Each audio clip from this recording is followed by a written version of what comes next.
What in the world is that? That's got to be Flem. Is that you? Well, of course. Okay. Well, here we go. It's that time, good people. We are. Oh. What's that? That somebody's ringing. What me? That's Dre. That's why I turn my shit off. That's Dre. I tell you, boy. Well, we trying to be cool, man. Exactly, you know. You said about that time. Landlord said, yeah, it is about that time. Yeah. Call that motherfucker again. Mm-hmm. Coffee and coffee time, man. What's happening, man? We back in this thing. It's Wednesday, slightly after 11 o'clock, actually around 11:30, 11:28 to be exact. But who's really counting the time? You know what I'm saying? It's DJ Brasco right here. D. Chappel right there. Marc Flemon right there. What's going on? You know what I'm saying? What's happening though, fellas? What's good in the hood, man? I'm at another week. We at it again. Yeah, man. I like how your voice like goes to this envy kind of voice. Voice, we talk the same voice. He gets on here and it changes. Voice don't change. Yeah, it did. I watched it. It's kind of like how back in the day when the bill collector would call and your mom's voice would change. Hey, how's it going? Yes, ma'am. Like, what the fuck? No, what it is I just turned on the the professional part of it. I know. I just noticed that we were just talking. He was like, and yes, and now it's time. I was like, damn. So you don't do it. I watch you not really psych yourself up to it, but I watch you get your energy right. Okay. And then jump into a live. That's all it is. You know? I got you. That's all it is. He called me out though. He tried. No, it's weird. I was chilling. He was like, I got a mic check. You know, everything was normal. It was never really noticeable until today. I get it. All the time, man. All the time, man. Oh shit! It's like the radio Eddie Brasco. It's like when the pilot get on, like the pilot probably be talking shit before they get on the little announcement. Right. Shit. I just think it's part of your radio training, and you naturally revert to it when you go live. Just turn it on, man. That's why I think this happened. That's all I'm saying. It's not fake. Oh yeah. It's your professional radio tone and persona that popped up. It's a tone. Okay. Yeah, I noticed. I was watching you guys on Sunday, and like you do all the talking, man. You know that. I'm not talking about it. Everybody else in them squares just sitting there. You just be getting down. I was like, this dude is just like, no, it's not you doing wrong. You're doing your thing. Right. But you can just tell that you're the one that's comfortable with the conversation. You drive the whole shit. Oh man, thank you, bro. I appreciate that. I mean, it's not hard to notice that I'm the only one talking. No, because you got squares now, so it's like, you gotta figure out what to do with them squares. If you're gonna be doing all the talking, they gotta be doing something, man. bro. I would be doing something. I'd be showing a nipple, anything. So I've seen the Jackson 5. I know how this shit ends, bro. Oh, here we go. When Michael doing all the spinning and everybody else is doing. I was trying to figure out why the fuck I'm so hot. Hold on, man. This fucking hat on. Jeez. There we go. Sorry about that. I know I hurt your ears. I was like, why am I burning up, though? I mean, I know I got the hoodie on. I'm over here like burning up. You got a whole scully on. Man, I'm trying to tell you. So check it out, man. We're simulcasting. We're on 5 different platform pages right now. We are on the Ice Event Center Bar and Grill page. One time for us being back on the Ice page. Bar and Grill page or Ice Event and Grill. It's different. The Bar and Grill is not my page. I'm on the one that I got access to. And Grill. Okay. Because that Bar and Grill is a fake one. Oh. Okay. That's some shit that somebody made. Who made. Nah. We on the real deal. Okay, we're good then. Yeah, making sure we're on the right one. Yeah, we're on my personal Facebook page. We're also on twitch.tv/DJ Brasco. We're on Dope Vibes TV on YouTube and Periscope Twitter. So we're everywhere. We hanging out, man. We got coffee and we feeling good, feeling great, man. Hope everybody's having a good time. On Marc Flemon live page too. Yeah, man. We figured out though. That's another good one. Yeah, man. Well, has a lot of people on it, bro. Yeah, right. Yeah, dude. Things we don't understand. That's yeah.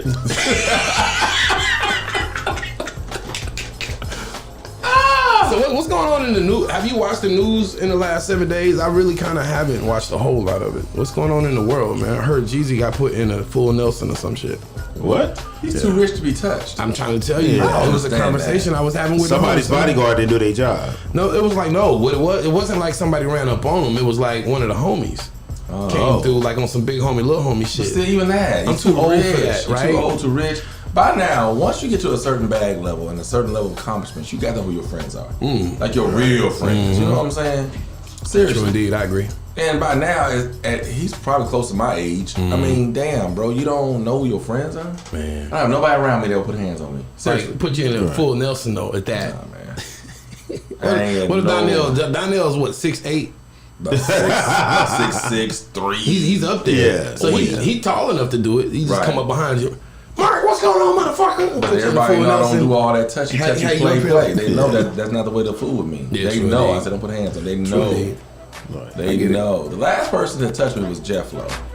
Yeah. And Jeff had this thing about the little punchy shit he does. Hey, bro, I don't do the punch shit, bro. I let him know I don't do the punch shit. I see you do a lot of people. Just I'm not the punching bad guy. I'm just not that guy. We'll make somebody. People just real playful, man. I get it's it. a spirit. You know what I'm Yeah, saying? but I ain't the one to try it on. You don't like that? I don't like that. I don't like guys touching me. Why we touching, bro? I understand it. Yeah. You are very yeah. And you don't really want to do the fist. Yeah. You give the fist bump. Well, I'm saying the fact that unless I haven't seen you in a long time, if I haven't seen you in a while, Makes sense. Man, bye. Makes sense. You know, if I see you every day, why are we bye? Yeah. Why? See you every day. What's up, Dre? Why is that not enough? Dre. That's sincere. What's up, man? How you doing? How's your mental health? You ever gave a man a chest hug, like chest to chest hug? Dre, you ever do that? My son. Billy Humphrey. What's up, Billy Humphrey? I'm just saying, just pull up on the scene and just, hey, man, bro. Or you know who does that? Ushindy. Bro. Oh, yeah. You know, Ushindy's my guy. I love Ushindy. Man. But it's not just the hug, it's the sound he makes. He hugs you and says, Oh, his blood flowing. and it's like, hold up. Hey, man. And Ushindy's another tall dude, and he's cock strong. He's strong as fuck, bro. Yeah, like there's probably no body fat on him. So Oh, man. You said he grabbed you. You said see, he hung. he's gonna turn into something else. And no, I have not heard the word cock in front of strong in so long. You chose to say that on your own. I saw it. You know what I'm saying? I saw the side. I saw Strong. You know what? Say that, man. I'm just gonna stop talking on this show. Next Wednesday, we'll be sitting here like this. Why you not talking, Dre? Because Flam's gonna jump on me. Hey, man, Everything y'all are else active today. We already hit 100 comments in I'm the not stream. even John. Word? That's bananas. Well, you know, we on 5 platforms. That and Big we- Rock play, he hit us with a. Y'all don't remember Johnny Dangerously, do y'all? That movie Johnny Dangerously? I think so. It was the 80s. Dangerfield? No. No. I've seen that movie though. I don't know. It sounds familiar. This Michael Keaton was in that. It's set back old school. Yeah, right? old school, Yeah, right. Yes. That movie is funny. You showing your age. That I like is a that. funny movie That was right a good there. one. Johnny Davis. My brother touched me once. Once. Right. That's a good movie though. Rob Clay, I'm gonna give you a high five for that. That was. I like when people can pull a reference that 99% of people on the platform ain't gonna know. That was dope. You get props for that. For sure. Hey man, Carolyn King is tapped in. I want to tell you, Carolyn, man, her daughter is a rapper, is a local rapper. I say What's local her because she name? lives here. Little what? Neighborhood Barbie. Ain't no little nothing. Oh, Neighborhood Barbie? Neighborhood Barbie. I like That's her name. daughter, bro. She two something. You gotta be two something to do something. You know what I'm saying? Do you put on the trap for 2 Bro, songs? she's hard. Is she ready for the trap? Yeah, Barbie. Neighborhood Barbie. How old is Neighborhood Barbie? Neighborhood Barbie young, man. She's in her 20s, but I'm gonna tell you, she got her No, squad. she's 21. Yeah, she old enough to be in it. that's why I make sure she old enough to so be check it there. out. So you know we had our mixer over the weekend, a networking mixer. We bring the artist stuff in there. You know what I'm saying? Oh, And at the white man spot? yeah.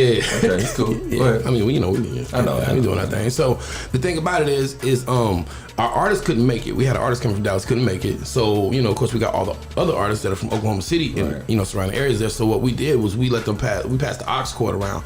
Everybody got one play. No matter if you're a emerging artist, you know what I'm saying, or somebody that's been in the game, you get one play, and that's what it is. And when she put her song on, bro, they was fucking with it heavy. Really? Heavy. Yeah, You she had got a song? Neighborhood. Yeah. Neighborhood Barbie got fans, bro. She got fans. She put in the work. She part of KLS. You know, all this new young energy. You know, Southwest man. Dance. Why J. you Cole. holding back the energy? We You can know put what it I'm on the saying? track, man. I'm telling you. That's why I'm telling you about it. You know what I'm saying? Put on the flyer, She's 25. man. I'm gonna show her some love. Gotta be too Her something to mama do funny something. as shit. I like her mama got the funniest Facebook going. Bro, she her- always make me laugh. Her She mom laugh be today. lit, man. Right, she all quiet in the corners and shit in life, but on Facebook she be lit up, man. She make you laugh, bro. You know what I'm saying? Dre, what's good, bro? You quiet over there, man? Oh man, I'm just sharing. He's in the you know, corner. trying We to. talking about cock strong. You sit your ass down 5 minutes. You know what? He's in the corner. Shit. Goddamn me. There's always somebody that try to audit everything you say. You know what the Okay. hell I meant. I got you. I got I'm you. talking about dudes that hug each other, and it's just a little weird when they do it. It's the sound effect. Yeah. Well, maybe you really What? Dre, sometimes it's the way you say. It's not the things Yeah. that it's the way it come out, bro. It just Yeah, maybe he's sounds only grunting on you. that way. You know what I'm saying? He ever grunted on me before on the hood? He ever grunt on you on the hood? Wait, what? When he hugs you on your shin, Does he grunt? Yeah. It might be a you thing. It might be a Chappelle thing. I've never noticed that. But, See what I'm saying? But I will say, in the Melanin District days, which is this past summer, Right. So Big Smoke. I would have to, like, Shindy, you can't hug me, bro. You ain't got no shirt on and you sweating. Yeah. So we got a fist bump. Right? Yeah. But then the fist bump is not a regular fist bump because it's you, Shindy. He want to give you that love, man. He's a love type, energy type.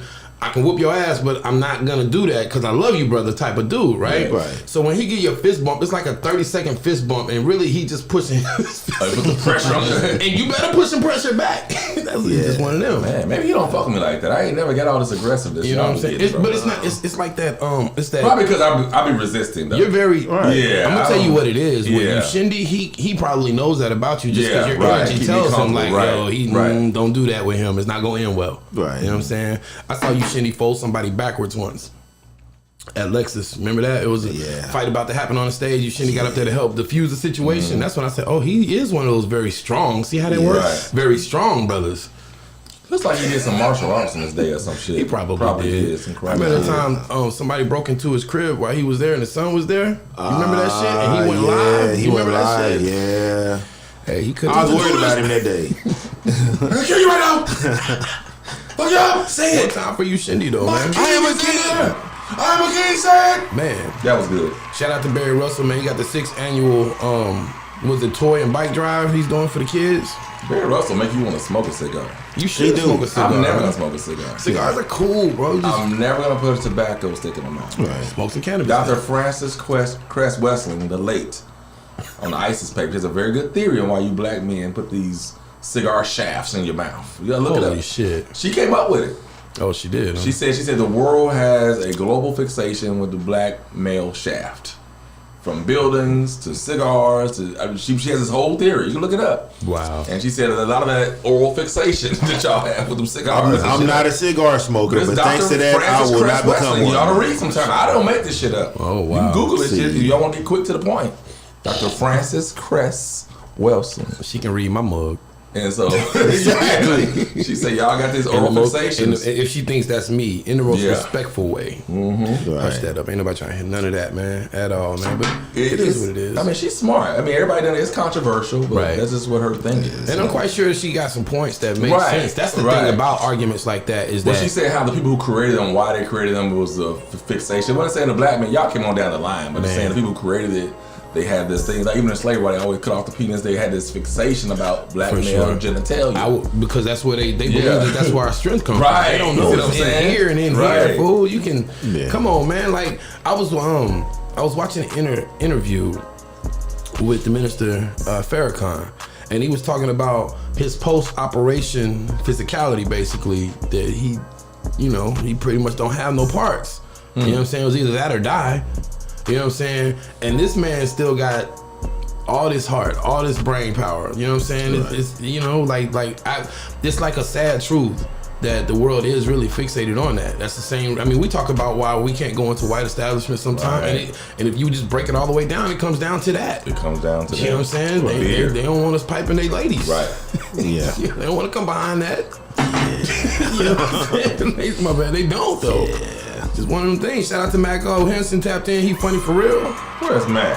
He's in the comments, man. He's on Facebook. One of them pages. What page Mac on? My guy Mac. If you can't see him, I don't know. It was funny. I always call him Mac Olivier Henson. And so, like, people think his middle name is really Olivier. You know? I know your middle name is Olivier. Like, this shit, Mark made that shit. No goddamn Olivier. That is funny. But it flows. Like, it's Olivier. It's funny. That is funny. Man. He said how we get there with the cigars, man. That's because we got this intelligence in the room. There's so much intelligence in the room. Shit like that happens, man. You can look it up. I mean, I did not make that up. That is a true documented quote from Dr. Francis Cress Wessling. You can look it up. She's the author of the book called The ISIS Papers. Oh, that's who that is. Yeah, I heard she talked about the Obelisk. She talked about how they took it from Egypt to the United States. She talked about these big tall buildings. She talked about everything that powers tried to do. That is very interesting. To try to imitate and emulate black male genitalia. That's what she does. Talks about football. She said how the brown ball goes in between the goalposts or legs. I mean, she has this whole theory. Yeah. Now, but it's not like the shit that Martin was doing on Boomerang. That's part of that. How the white ball was trying to dominate the earth, the green earth, and knock all the ball that doesn't win and pull to the black ball, fall to the whole last. Dr. Francis Cress Weston. She popular. She popped right up. Yeah, she was back in the 60s talking shit to power. And she's a scholar, and I'm just telling you, I don't make this shit up, man. I reason. Wow. Stop it. She got an interview called Why Do White People Behave the Way They Do? Oh, man, she's big time, man. Well, she's dead now, but she was big time. I need to read that. You ain't got it's YouTube. You can just look it up. Read the ISIS papers and get a chance. But the ISIS papers for sure. Yeah, I read that when I was in high school. Wow. That's back when people was following up for Hami Temple and all that stuff was going on with Ray Live. Yeah. And Anubis and everybody was changing their name and Shanu Tehu. I'm just looking at the topics like she's hella controversial. Yeah. Oh yeah. The war against African youth. It says white people can't be equal to black people. Like these are all videos. She was the first one talking about the melanin and shit way back. Yeah. She was on Phil Donahue. That's how you know she's official. Way back. Black people to get on Donahue back in the day, you had to really be talking about some shit or really be polarizing in your point of view. You know what I'm saying? Yeah. Who would you say if Oklahoma had that person? Or does that person exist in Oklahoma? No, Oklahoma is the most passive state I've ever been in. Yeah. We don't ever elevate, promote, or support the kings and queens that really do it. And then the ones that really do it sometimes are so weird you can't get behind them. So do you think it's still a popularity contest with everything out here? It's a vibrational energy thing. It's all it is. Whenever we break free and somebody can break through the mold and convince someone else, it's going to change everything. It only takes a little spark, to start a fire, as they say. I got you. So once we quit extinguishing all the sparks that try to create shit, it's going to just blow up for everybody. It really is. We're going to really realize what we're capable of doing together. I get it. And I'm not talking about me, you, and Dre. Right. People get that confused when I say that we got to support each other.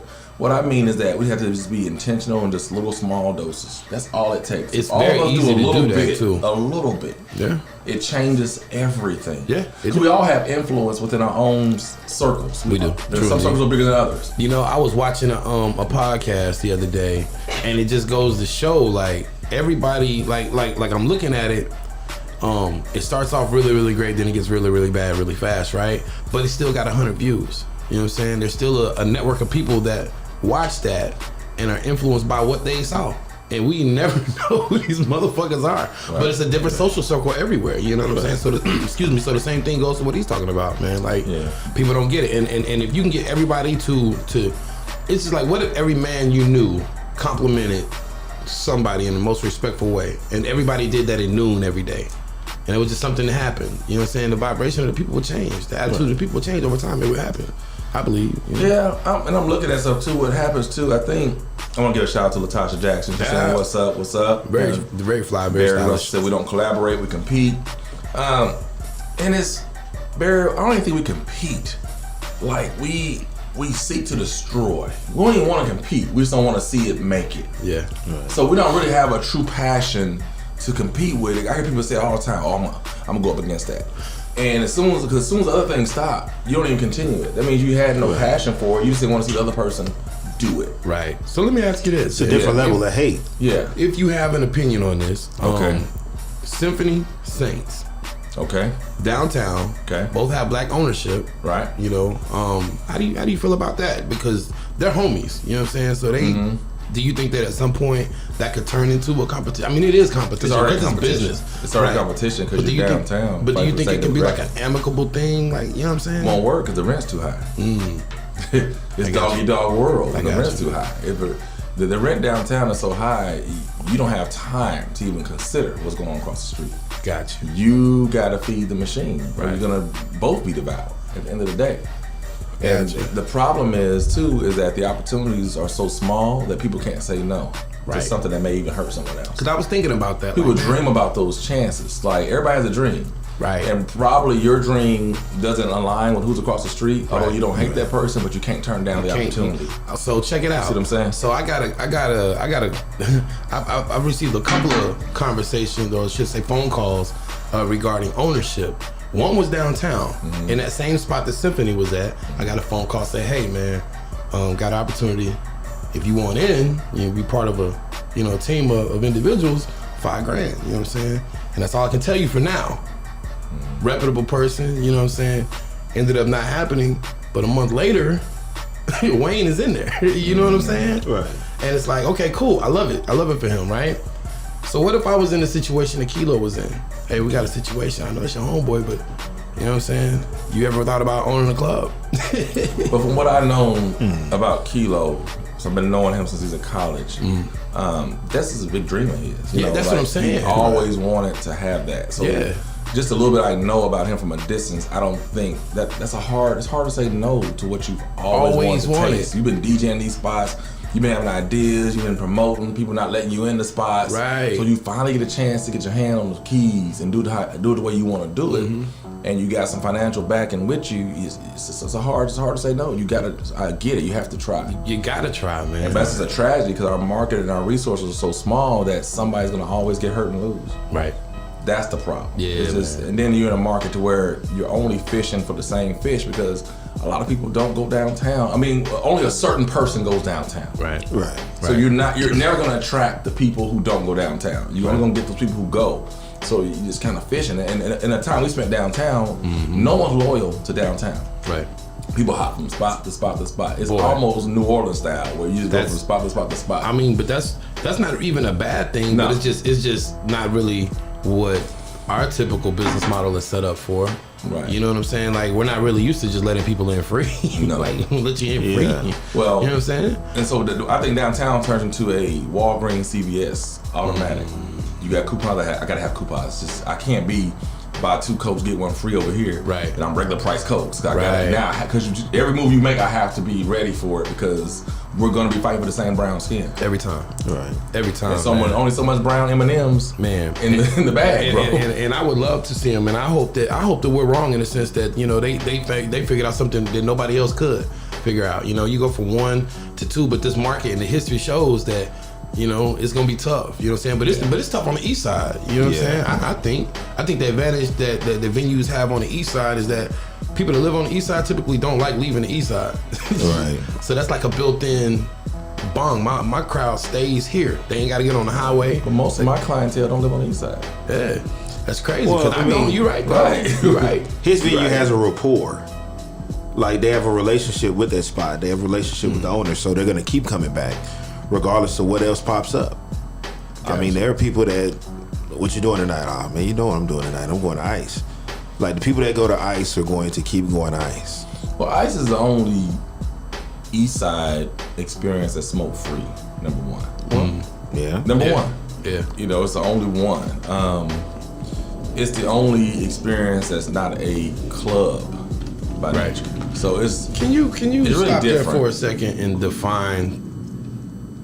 Boy, that is a crazy sound. Yeah, it sound like a jet, right? It's probably a helicopter. Oh, okay. We're pretty famous. We have helicopters. Yeah. Can you define what Ice is? Because people tend to think it's a club. People think it's a event spot. It's not people a club tend to at think all. Clubs generate primarily their revenue generated by sales of alcohol. Okay. That's for the most part. Clubs and bars are kind of the same thing. Okay. A restaurant is, of course, the foundation is the food.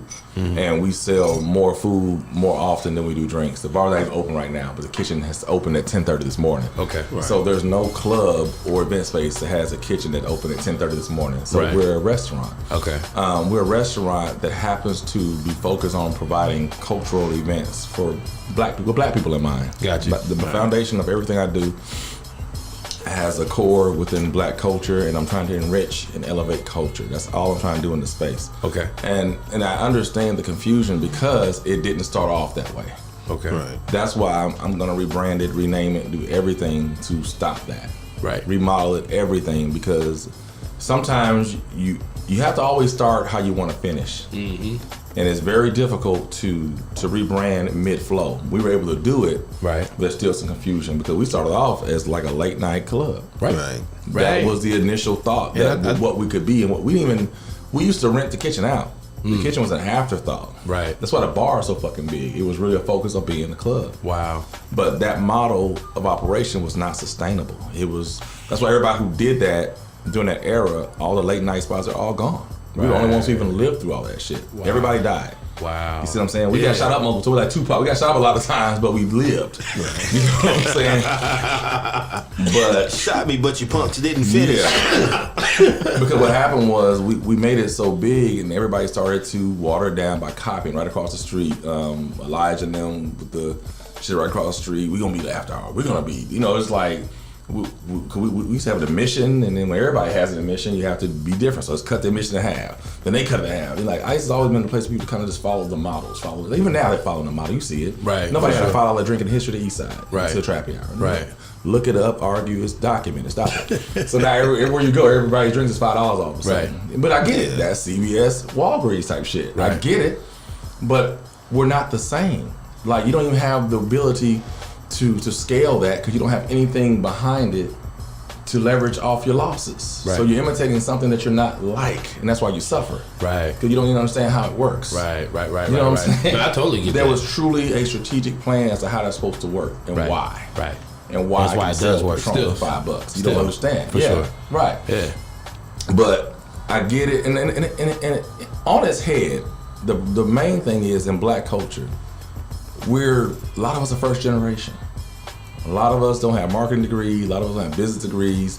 So we learn on the fly. We get an opportunity. You may be a promoter to get elevated to a business owner. You ain't never owned a building before. You don't understand how a lot of this shit works. That's why a lot of shit. How many people have you seen get clubs and shit and they're gone? Right. They come and go. Right. Everybody announcing they got a new building. Oh, I'm so blessed in God. And then 2 years later, they're gone. Right. No sustainability, no staying power. Right. Just the lust, which is good. It's the lust for the opportunity to try. Right. And I get it. Right. That's what life is about. Right. I wish more people would take chances. Don't be afraid to fall and fail. Yeah. There would be the world would be a lot different. Yeah. There'd be a lot more ideas out there. Yeah. You know what I'm saying? Because it's only a certain amount of people at any given time that are going to do that anyway. Right. So if everybody is doing it with the same energy, you know what I'm saying? Then that's what you're gonna get. So I wish people took more chances. I wish people were not as shy to put their creativity out there, but as a creative who puts my creativity out there, I can understand why you'd be reluctant. Right. But I admire what you've done. I mean, you did not go to school to learn how to do a podcast. You didn't. You got internet, you start looking around, what's the best software, what do I do, what do I need? And you're podcasting more than anybody in the city. Man, that's the black entrepreneurial, that's that shit we got inside of us that they try to rip from you. Man, yeah. The ability to believe that you can do some shit. Bro. People stop. I get on Coop's ass all the time. And he's my friend, so I can talk about him behind his back, in his face. Coop is a brilliant writer. Mm-hmm. I think Coop is a television writer. I think he can write these fucking sitcoms, these goofy ass shits, these Mandalorian stories, all this shit. Right. But in his brain, because he's not formally trained in how to do the shit, he doesn't even try. He'll just write shit on Facebook. He'll write y'all a 10-page story on Facebook and be waiting for y'all to say something about it and be mad when y'all don't read it. Like ain't nobody reading that shit on Facebook. Facebook ain't the platform for your talent. You got amazing talent. Right. You could be a fucking millionaire. You write for Blackish and shit because you're that fucking good. Yeah. But in his mind, because he doesn't have any formal fucking training from UCLA School of Film, he don't think he can do it. But I know he can do it. I look at it like this, man. If you're doing what hasn't been done, who can tell you you're wrong? It's either gonna work or it's not. Right. You know what I'm saying? Either this shit I'm doing is either gonna work or it's not. So the thing, what y'all are seeing is the things that work. You know what I'm saying? It's just sometimes I get on here and test some shit, or it be some ideas that never make it to light because it's not gonna work. Right. You know, but it's that person. It's like who's gonna stand the longest? And for me, man, I got a squad, man. Like my guys. I mean, y'all see me and I do a lot. And in terms of podcasting, I know I do way more than them, but I still got them. You know what I'm saying? And that's what makes me different from a lot of people because my people are y'all. You know what I'm saying? I got y'all. Right. You know what I'm saying? I got the heads and the ologies and the cut of classics. You know what I'm saying? I got the best of the best as far as the people that I lean on when I do lean on somebody for this. You know what I'm saying? So, man, shit. But look at what you did though. You took your training from UCO from power jamming. Hold on, Houston. I'm not gonna let you. I knew it.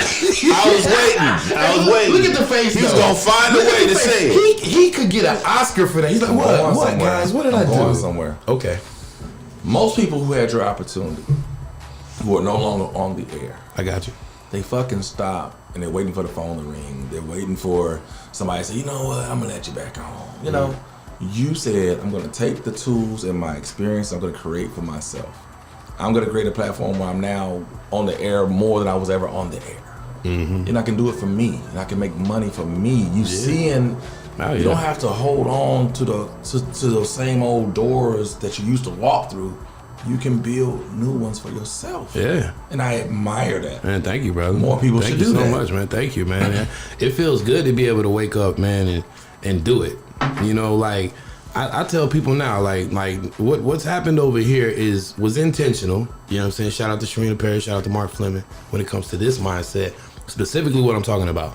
And I just want to say this too, man. It's not about me just bigging up my friends and giving them their flowers, but it is about that. But the thing about it is like when I say I got you guys, I'm blessed because I really got the Black Oprah, the Oprah of Oklahoma. I can call her and say, hey, what do you think about this? Or I can call her and say, remember that conversation we had? And I decided not to do that. It's been the best thing ever. And see all her teeth, you know what I'm saying? Big smiles, you know. Or I can call you. Hey, Flynn, what you think about this? You know, I can call Dre. Hey, man, we ready to do the Slow Jam show. Like, when I get ready to fire the gun, I get to fire the gun with y'all.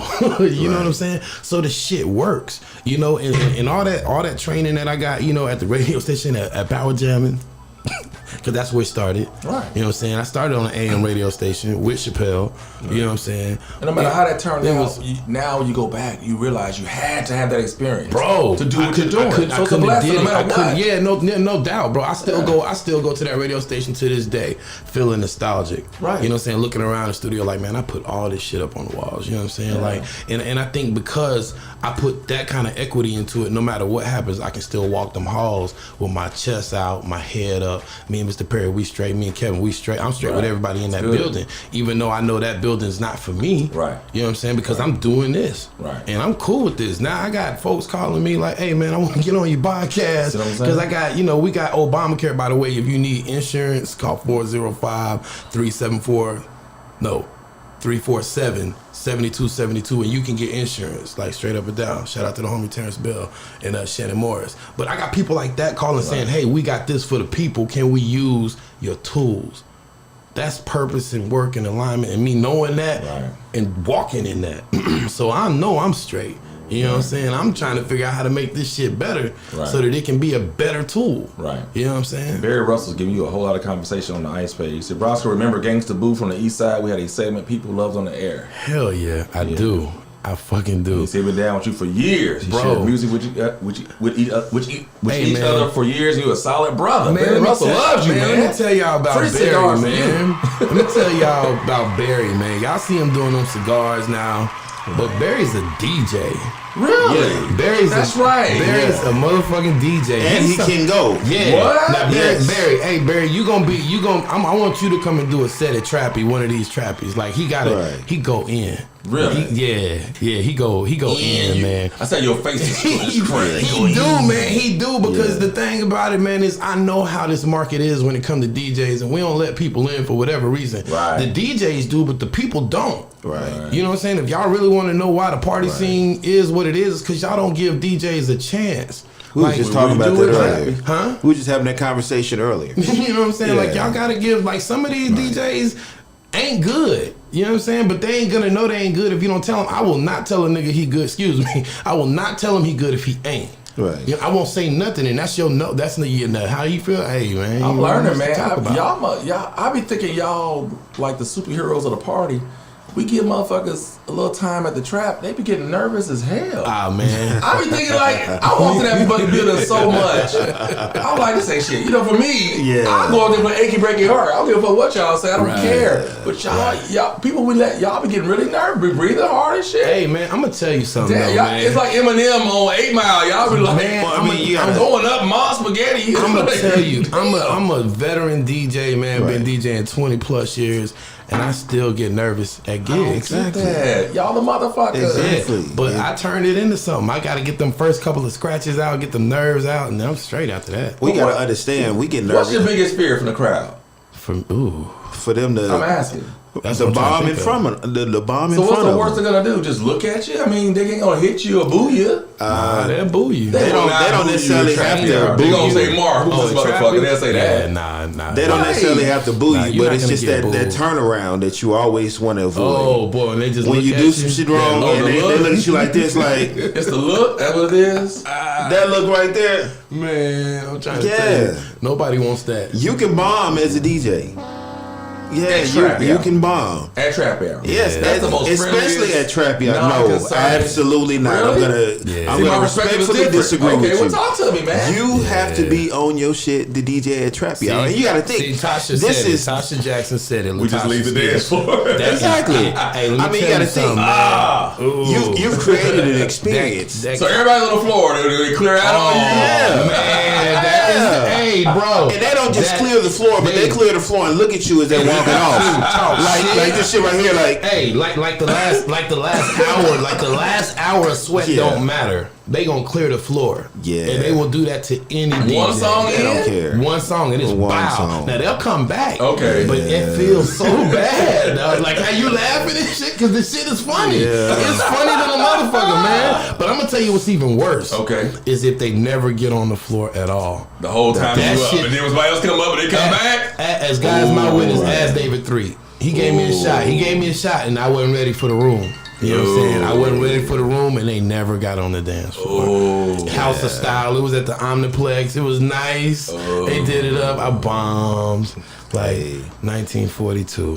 So a DJ knows when it's going bad. Oh, Like, yeah. You know. Oh, yeah. when you Head playing down and keep music, looking. Bro. or you playing music and you don't see anybody at least bobbing their head. Okay, so you're looking for You some- playing music looking. and nobody is Okay. moving at all. Like skip whether they on the dance floor or not. Some Right. people will rock out in their chairs. They're not Everybody's gonna not gonna dance. get up and go to the dance floor. But if nobody's vibing Yeah. and you up there playing music, and I've seen DJs up there just doing that You thing. don't wanna be the only and everybody, one. everybody else is just kind of sitting there like. Do you say something? Like, y'all know nothing about that one. You know, do you talk to them? That's what you don't You say. don't say that? You don't say shit. You don't say nothing.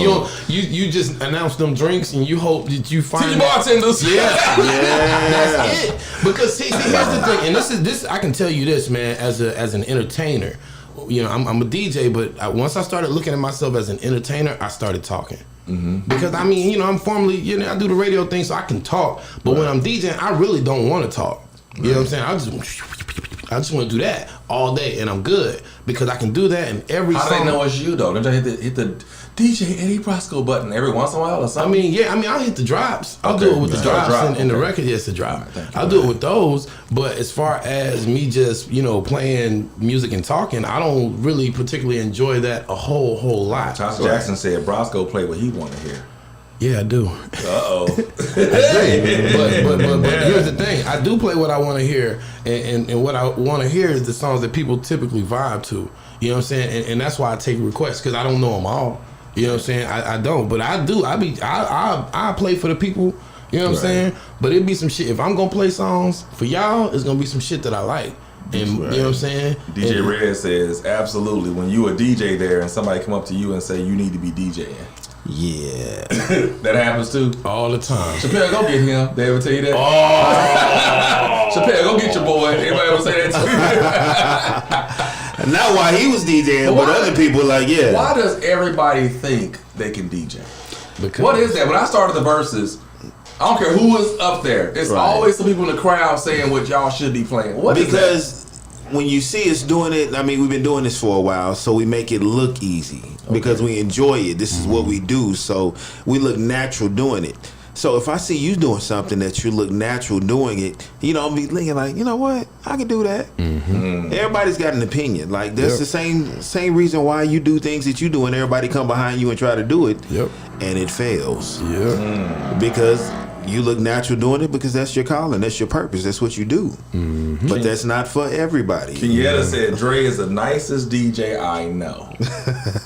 you nice. That might be true, Thank you. Chappelle. You Thank are you. a nice, kind. Yeah.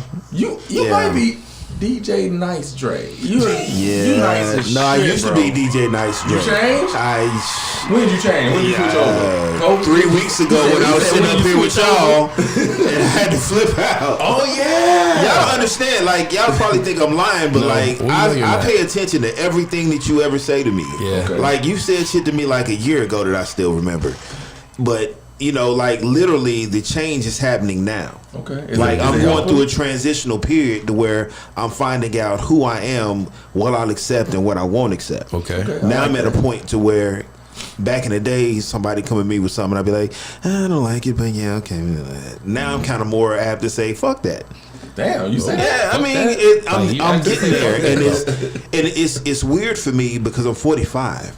And this transition is happening at 45. You know, most people go through this probably in their late 20s or something, where they start discovering who they really are, and then they speak up and, you know, speak on their own behalf. I'm just getting there. I got you. So, yeah, I am probably still the nicest DJ, you know, but I will tell you to get the fuck up out my booth if I have to. Hey. You don't have to say get the fuck up out my booth. James Harris said it's the computer that make everybody think they can DJ. Yeah, that's what I was going to say. That's absolutely correct. Once it switched, I started on vinyl. You know what I'm saying? Where there was no laptop. You know what I'm saying? The only laptop you had was some shit.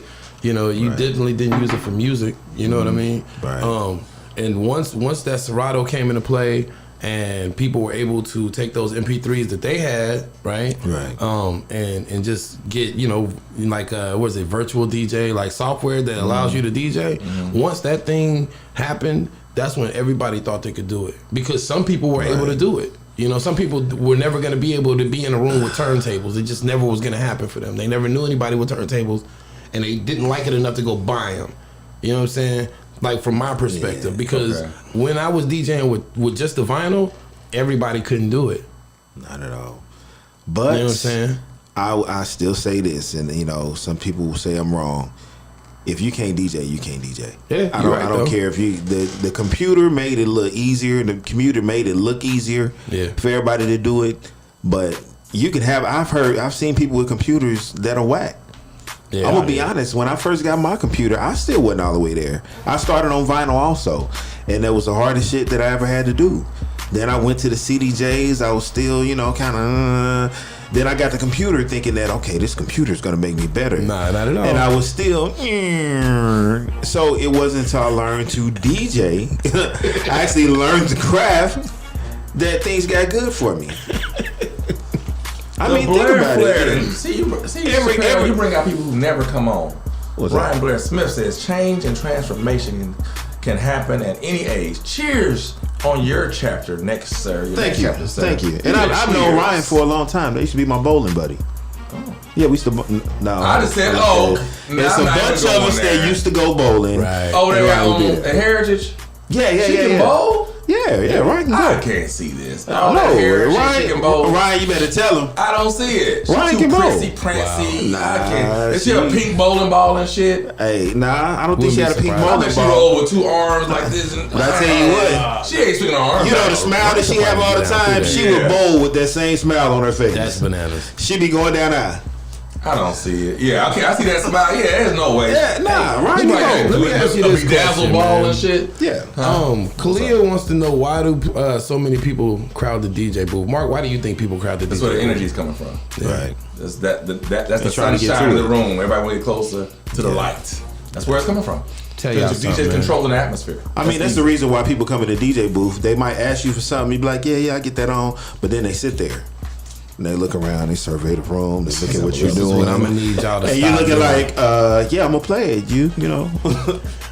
I don't understand why put people a tip jar up there, man. Put a fucking tip jar up there. I'm gonna put one up there. Seriously. I'll put one and up point to the tip jar. Whatever, I'm gonna commission you to do that. Please do that. I'll do it. That stops the bullshit. I'll do it. And people paying, you should play their song. Yeah, for sure. If I'm in a mood, let's say my wife can cuss me out 100 times, I really want to hear that Snoop Dogg and I want to hear it right now. Here's $20. Will you play that right now? Yeah. Drop it. Cut the music. $20. I'm gonna give y'all the fees. For $20, he will cut the music and play whatever you want to hear. For $20, we do it all the time. That's the fee. Okay. We do it on the stream all the time. $15. Yeah. You next song. Yeah. $10. What, about 3 songs? Hey, Flim, I like your $10 prices, is though, whenever the hell I get to Because they're doing what the system said don't do. They're disturbing the groove. Right. Because you're in the groove. Y'all have told me, I've listened like to y'all. that. You see how you did that you right there? guys That's right you're there. building something. They're stopping construction. Yeah. Right. So you want to stop construction. There's a You fee for fucking that. be a fucking Vibe funeral procession. You know how the funeral come through, everybody got to pull the fuck over. Right. So we all got to pull over because you want to come through. Yeah. Hey, we don't do this shit for fucking play. We Yeah, do it for motherfucking pay. Yeah. pay. And Ryan said she would love a pink ball. Yeah. I think we should go bowling, man. I think we should match That would be up. fun. Grease too. That would be Bowling. cool. I can't bowl for shit, but I go. You know what But I'm saying? it's fun though. It's two things I want to do. I want to do a bowling party, and I want to DJ a skate party. Can you roller skate? Flim dog. I made a promise to God That means at no. New York Hotel on the roller coaster. As me and Des Lewis and other Langston delegation were going up, realizing we made a mistake. We're too old to take chances with our lives.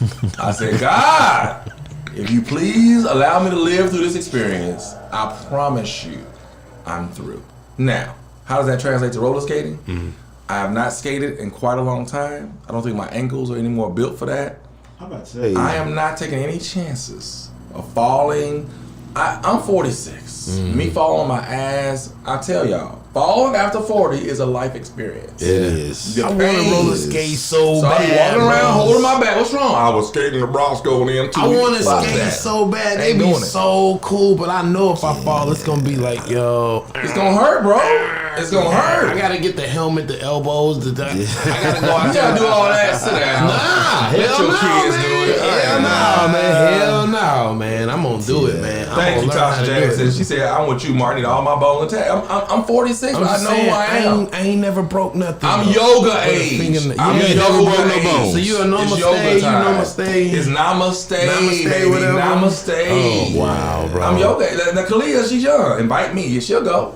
She's young. Kalia's in shape, so She she young. She in shape. Yeah, That's she what I'm falls, saying. she gonna be alright. She's talking about bowling. I'm talking about roller skating. Oh, she's talking about bowling. Ain't Yeah. nobody trying to go roller skating. Let's go. I'll go bowling with y'all. I'm not going to bowl. I'll go bowling. You got to bowl, Flim. I ain't got to do shit. Okay. I'll eat some nachos and He watch just shut me y'all right on bowl. down. You see that? I And just drink a beer. He I just hang out. He just went almighty on. Here's the other thing too. No, hear me out. I got you. I know what I do well.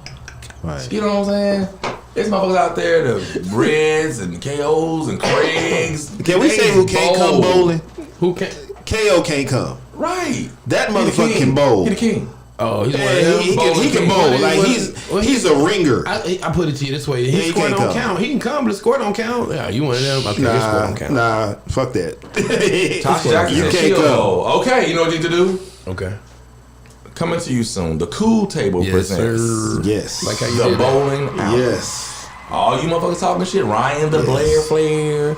Goddamn Tasha, goddamn Torn Couture Jackson and shit. Kalia Forever and shit. Good old and shit. Yeah. Make sure you show up. Yeah. Where The Cool Table presents. go? Y'all want to do? Y'all want to keep it regular? We can do that, or we can get like, we can go to like Dust Bowl or something if they open, or we can go to. You might need to rent the Heritage. spot out so that way you can DJ and play Black Vibes. That's what I'm talking about. You see what I'm saying? I ain't gonna lie, man. It need to be a Black Vibe, but it can be fun. You gotta have the. You gotta have the flavor, man. Yeah, if it ain't got that, it ain't gonna be what Need to we be the talking flavor in about. your ear, here. bro. That's Yeah. gonna be. Yeah, nah. I Yeah. think we the only ones that like that. When I go 80s, that's just us. No, everybody on here love 80s. They'll do it. I mean, shit. You Thank you, know, Dante. if the Eurythmics come on, I'm still with it. Hey man, I'm just saying. I'm just saying. Don't play that shit. I'm gonna get kicked off the fucking air. I'm not gonna play Every it. time You we know say this? something, You you know know what? It's a good time to play some shit. When we get kicked off the fucking air, we gotta start over. Don't do that shit. I know you gonna do. You know how you think. You notice I didn't play no music today. I did. just them instrumentals, man. That's it. We ain't been kicked off or nothing. We good, man. We Call it two-string Thank you, Dante. He Wednesdays. said broken hip bones are now a possibility. That's right. I'm wise, man. All my homeboys that kept playing basketball beyond 35, all tore ACLs and Achilles and shit. Oh wow. Your body just look at Kobe. Your body says stop at a certain point. Yeah. We're the age of playing horse with our sons. Yeah. No running, sitting still, calling shots. Gotcha. When you start trying to cut, You got her playing at the Lighthouse with us. who? Right, you were there when I tore my Achilles. Oh wow. Yeah. No one touched me. Why did he laugh? No, that's He just No, kind that was the crazy shit. Because that's the way it happens. Like I would bring the was some ball freak up. shit. I always bring the ball up. Right. Nobody around me. And all of a sudden I said, oh, now I was in my 20s though. Yeah. And I looked around, I said, man, somebody, I said, quit playing. Who hit me? I thought I threw a golf ball in my leg. That's what it felt like. Yeah. Wow. I didn't know what was wrong with me. Damn. I was down for damn near that. 9 months, bro. Damn. Yeah, but I was in my 20s. Oh, hell no. So, you know, I'm not going to take no chances. I get I'm it. through, man. Once I you get get it. hurt, I'm through. So you saying you sit my old ass down? People don't believe I could. Bro, Nah, he can go. people don't believe. Here's the thing. That's cool. Flip dog is cool, man. I got a feeling you was probably an athlete. That was You know nice. what I'm saying? I mean, he can go. But He's telling you. He said he can go. I know, but here's the thing, though. It's some people. It's like okay. This I don't know how to say this without it sounding Say weird. it. So it's like some people just don't see you as an athlete. It's like, nah, I'm too cool for that. If people And see it's you not- now, they it's never not- think and that you it's- ever right. athlete. Yeah, and it's not a There's bad thing. nothing- It's not a bad thing. It's just like bowling. Like I know you ain't gonna bowl. I can't imagine you But I can bowling. bowl, but I can't. I ain't the motherfucker, so I ain't doing it. Exactly. Exactly. And that's why it's like, yeah, And that's why KO can't come, because he's the motherfucker. Hell. I gotta be the guy. Bowl my little 175, get the like, yeah, I did something. He look at you like, I can't be the that's what you guy. doing. I'm just a spectator. I can't be the fresh dress. Walk got his own bag and ball and shit. man. Y'all can have. I gotta buy my that. bowling shoes. I'm not gonna come in there renting those shoes. Yeah, I know you. I know too many people got their own You shit. gotta have your own You gonna shit. see me in line behind everybody else with them dusty ass shoes on my fucking feet. Why can't you just? Gotta be fresh. So, because be you know what I fresh. see. You know what I see happening here. I see Ryan looking online right now trying to find a pink ball. She gonna have a pink tutu and shit. Ensemble. She's gonna be like She's Cyndi gonna have an Lauper. ensemble. I Right. can see that Right. happening. I can see Donnell just doing all the way too much for whatever Oh, he gonna be reason. the loudest person in the building. What? And he gonna be trying to DJ. He gonna be trying to DJ. Stop it! You're killing the bowling party. You're killing the bowling party. They're banging. I'm trying to tell you, I can see this happening. Yeah. It's actually gonna happen. We gotta do that because it sounds like too do much it. fun. Do it Just on in Sunday. spirit. Yeah, you gotta do it on Sunday. I'm closed. Yeah, I'm with it. I show up, man. Your show? Thank you. Keith Lewis, Flim can hoop. Here come Dante, Flim Dog can Flim Dog can hoop. I'm trying, man. That was my sport. Flim can go. I played the game. Hey, look, Point guard. But that was the Flim of then. Listen, like, I- nobody right, will but see I you know now it and was ever not believe Flim. it. Yeah. I know deep Well, my down son on the be inside. killing. Yeah, that game I right was there just, is when it that's what I said was you gonna didn't say. I was like, this is what I was gonna say. Two parts. One, I know deep down on the inside, you think I don't believe you. I believe you. No, it's these other motherfuckers in the world that be like, you can't. I believe you, right? But I'm probably giving you the same energy, like, yeah, okay. But I believe you. I'm the old motherfucker now. I get it. But looking at Harlem is why I believe it. It's easy to believe. Your son is like a super athlete. Like and he's very aware of his ability, and you can tell like he's really, really good. And at that age, yeah, that's some genetics in that. Yeah, Coop had to come see him. Harlem dropped 32 when Coop pulled Yeah, up. so I believe 32. But you see the little video of Harlem, he come down and shoot the ball and then turn around and go back before the ball go in. Like, bro, Like, he know what's going in. It's Yeah. money. So yeah, I get it, man. It don't fall far shot from the ball, tree. looked at the camera like, Yeah, you know that. Shout out to Keith Lewis in the BOP. What was Keith Lewis' position in the BOP? What was he, the Grand Poobah? What was his Keith job? Lewis like the historian. He was a historian. Like he would write out shit like They had this. it'd be some simple shit that would happen and he would write it out and it made Yeah, it these seem like it was guys. something big. Hold The up. Tri-Rams. I'm telling him with the BOP. Here you Explain go. BOP to this brother. He don't know. Break it down, man. We were a clique. We were some homeboys, and you know somebody decided to put a name on it. What? We had one too. Exactly. Exactly. Where's the horseman? But the thing is, like a lot of we had the clout that some people would have had to join fraternities to have. Okay, I I put get it like it. that. I get it. Yeah.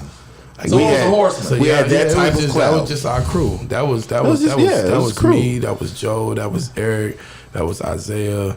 That was just our little circle of friends that, you know, right or wrong, is going down. Right? That was back in the Casanova days. You know what I'm saying? I remember them You days. used to sheep, man. What's that? The dance, the chic. You know what a chic is? Yeah. Jack your little leg up and she do the little shit, the ankles and shit. You knew that? I can never cheat. I can never cheat. I used to be a But you know the funniest motherfucker that ever did the cheat? You ever seen Melvin? Randall? Melvin Randall? No. Hilarious. Oh, wow. First off, you have to understand that Melvin is What kind probably of what, random 6'4", ass 6'5"? fucking You said Casanova. Yeah, but I That's get what it. my brain. Yeah, man. Warren G comes to mind. I think about the shit that was going on for Casanova times, man. It's like, what kind of shit is that, man? That shit. I remember my first Langston homecoming party at Casanova. I had to drive my little car over the curb just to park in the grass. It was crazy. Casanova used to crash. That's when I learned, like, yo, it's $20 everywhere, and everywhere is packed that night. Yeah, Everywhere is packed, man. I had so much fun.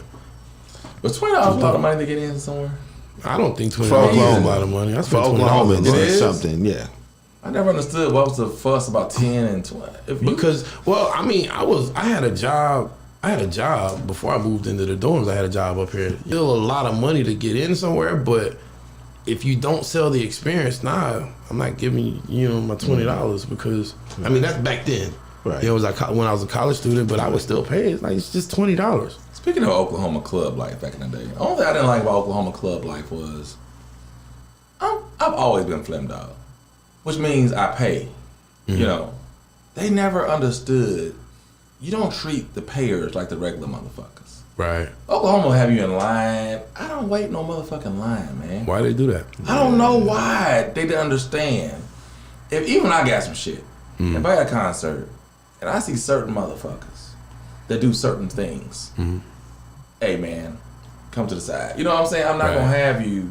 I'm gonna let you be the motherfucker. Right. Because when you like I said, cut the music. When you're paying should mean something. Right. In a commercial business. Right. And those that pay more should get treated different than those that pay less. That's all I'm saying. I agree. Not that you're better, I agree. but you're paying more. I agree. Right. If you want to pay what they paid to hop out that line, be welcome to pay. Come on through. But they didn't do that back then. Nah. It'd be fucking raining. I'd be like, bro, we can go somewhere else. You know? Yeah, I man. don't. This is not it. Yeah. You know what I'm saying? Yeah, They didn't treat the patrons, the higher paying, not higher end or high upscale, but people who paid, they didn't never treat people right, I thought. I think it's different now, though. You know what I'm saying? I don't go out now, so I don't know. Yeah, you know what I'm saying? it's different now, but I mean, like, He said, I think it's different now, but maybe it could just be, my experience. We're in a different place than we were then. Yeah. You know, we're not paying to be a part of the vibe. Like we are the vibe now, so we're not gonna see. For the hard help. Oh yeah, that part too. I'm joking. I'm joking. But we're not. We're not in even that as the position people anymore. Okay, if Chappelle ain't working on a certain day, Right. why? That's Chappelle. He's Right. somebody. He's 20-some year veteran on radio. We don't treat him like he should get more love just because he's Chappelle. Right. Right. They act like he's the help. Right. Bitch, he's 20-some year veteran on the fucking radio. Nah, I get it. Like him, Wild Child, certain people, Nicki Nice, you gotta treat them like they somebody. That's all I'm saying. Even Fahrenheit, I call Fahrenheit the club guy. Fahrenheit's the club guy. Yeah. I say anything I'm doing, I told my staff, hype good. Just out of respect. Right. That Hype has paid his dues. Yeah. You shouldn't be in line 30 years later. Yeah. That's Hype. Yeah. That's what I'm saying. Nah, I So we totally can walk in understand that. Give people their respects, Nah, man. I totally get that, bro. That's all I'm saying. Yeah, man. That's all I'm saying. Some people have earned the right to graduate from the shit they was doing, 20 years ago. That's all I'm saying. The OGs should be treated like OGs. Right. So Yeah, what do you think about like you should have to pay for it. You should pay. Right. You are a household name. That's why I say you need to stand on your name more, bro. Stand on your name. Not any arrogance, but just like, hey, D. Chappelle. Real talk. Well, how does he say that? Should he be like, I'm Chappelle, bitch? I'm Chappelle, bitch. Nah, I'm never gonna say it like that. No? Still. I'm Because people who don't even deserve it, they try to do it. Right. Right. And sometimes they get through by motherfuckers be like, hey, man, I'm the guy I cut off the grass on the east side. He cut the line. Right. So check this out, man. Hawaii is recruiting people to work from home. From Hawaii. Hawaii is recruiting people Yeah. to work from home from Hawaii. Yeah. Like they'll get you there and everything if you just want to move there and work from home. Move to Hawaii? Yeah. You with it? Not No, with no. that. You gotta I'm not an island guy, I'm a city guy. Okay. I I'm more at peace where black people are thriving and doing well. Those are the places I like to be in. Right. I'm just truly about my culture, man. That's not my culture. So you just to be able to Africa? work at home, I mean, that's not enough to get me to uproot myself and move to the island. I'm not doing that. You know, I like to be. That's why I like going to Houston, and I like going to Atlanta. I like going. Not to even New Jamaica. York. Everybody black in Jamaica. No, but that's still not my culture. You know what I'm saying? Black. No, I mean I get it. Yo, black. We're the only black people. Is black Americans because we don't really know our culture, so we all absorb to black. Right. So if you go to Africa, they're gonna call each other black. Right. I'm from Ghana. I'm Ghanaian. I'm Nigerian. They don't say I'm black. Right. We say that because we're like the X's, like the Muslims say we X. We don't know who we are. We're the lost people of the world. Gotcha. Black Americans. We're our own unique people. So I like to be where the black Americans are doing well and working together. Those are the areas I feel good. I got you. It's something spiritual about that. I connect to that, and I find myself more and more as I go around the sun, tapping more into that. Just the places and things and conversation that make my soul feel good. I got you. You know, and that's why I told you. I said, Brasco, I don't want to come on this thing if it don't count. Right. I don't want to be here just to be bullshitting. Right. I gotta feel good. The moment I don't feel good, Right. be the moment this chair gonna be empty. You know what I'm saying? Yeah, no doubt. As it should be. Being that way. honest. You know what That's I'm saying? where I'm at. Yeah, man. I would agree with you there. I think that's what you're supposed to, and I think naturally that's the evolution of men, anyways. You know, you start reaching a point where you want to control everything, and not from a control freak perspective, but control everything. Control your energy, control where you are. You know, control your consumption, control everything. Everything. You know what I'm saying? So that type of attraction in terms of the things that you want is going to bring what you're going to manifest those things. If you know what I'm saying, if you allow that energy to really dictate what you do. Right. Does that make sense? Yeah. My lifetime goal is to, you know, and I'm not a religious guy by any means, but in the good book, there's a portion that talks about, you know, to live in the spirit and not in the flesh. Mm-hmm. And I want to get to a point to where all my decisions, all my movements come from the spirit world. Like I want to feel the vibrations of everything that I touch, everything that I'm around. Mm-hmm. And I want to just gravitate towards those things that bring me my greatest joy and allow me to present myself at my highest self. Right. I really desire to get to that stage in life. So let me ask you this, and this is kind of like shifting gears, but still in the same vein of things. You mentioned this earlier, and I just wanted to bring it back up. So you really ready to yoga? You starting the yoga thing? You got a mat and stuff? I've been talking about that for about 8 years now. Yeah. About 8 years. And the thing is, for me, I got to unplug from the matrix to do that. I'm so plugged into a routine because I operate this business that's probably where my blockage is coming from, because my phone can ring right now and I gotta get up and go. You know what I'm saying? Right. That's how I'm in a strange place. So I think I need to get that stabilized so that I can internalize more into myself. There's a lot of power I'm not using. I got you. Because I'm not plugged into it. I know it's there, and all I gotta do is just plug into it and turn the shit on. It's gonna change everything for me. I got you. And once you're aware of that and you know what you're not doing, you're gonna feel that void because you know. You know, when you're operating beneath your privileges, when you're operating at a vibration that you know is low, because you're gonna feel it, it doesn't feel good. Right. It just doesn't feel good. Nah, at all. And that's why I was talking. I was on live like a day or so ago. And I was telling people to slow down. I was saying that, you know, I have to control what I take in. I was really talking a lot of truth. You know, it'd be funny sometimes what I be saying, but I tell the truth, man. Right. Is that you can't take everything in and it doesn't affect you. Right. You can. You can't see. That's why people go overseas and they go into combat and they see all that carnage and shit.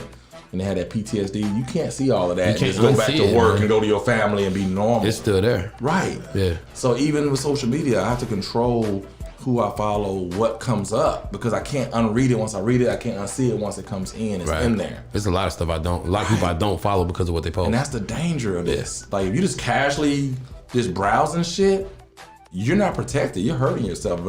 And sometimes when you're just so nosy and you got to see everything, man, it has an effect on you. Yeah, it does. It has an effect on you. Yeah, it does. Hell yeah, it do. Yeah, not lying about that, man. Like, Just saying. So Corey said he's been looking for a good spot to do yoga. Lene does yoga, man. You do yoga, right? You over there quiet. You do yoga, Dre? Don't you do yoga? I did yoga. Oh, okay. Yeah, I tried it, and that's when I said you got to be a G to do yoga. You think? And I did like the hot yoga. So like it's super hot when you go in there. You just jumped off the porch to the deep end, man. Oh my God! I promise you, this is why I don't say that. y'all trying to take everything I say. No, I'm just saying. You started off with hot yoga. Like I tried yoga. Shout out to Tanisha Camille. Okay. She's about to start instructing yoga. So she has to have so many people come. She has to invite them. So I went and I tried the yoga thing, and like.